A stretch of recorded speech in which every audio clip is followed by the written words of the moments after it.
Why do you think then some of your Republican counterparts, people like Governor Ron DeSantis, are having such a hard time saying that they are vaccinated and recommending other people to do so?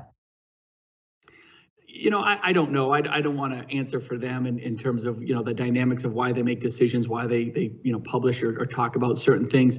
I will say this. One thing that I think a lot of us got frustrated with was specifically in the media, and I'm not saying just the Washington Post by any means, but all across the media, it was Republicans don't want the vaccine and Democrats do. Look, there are thousands of Democrats in the state of New Hampshire that don't want the vaccine for various reasons. I talk specifically about two examples. One was a young nurse that I ran into. One was a young school teacher.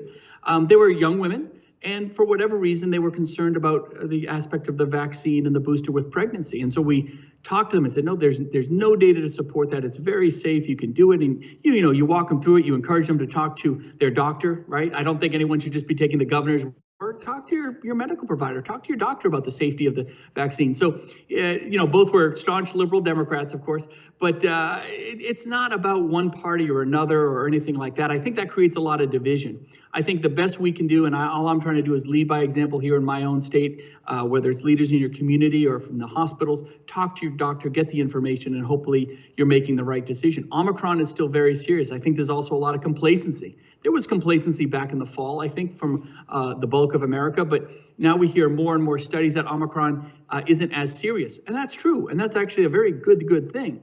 But it's also 3 to 4 times more virulent, which means it moves much easier throughout the community. So a lot more folks are going to get it. It's still very dangerous for folks that have the elderly, or if you have diabetes, if you're overweight, if you have all these other potential medical conditions or morbidities that can kind of co-linger with Omicron, it's still creating a very dangerous situation, which is why the hospitalizations are so high. We are not out of this. Are we on the back end? I hope so. Are we going to see our numbers start trickling down in the near future? I really believe so.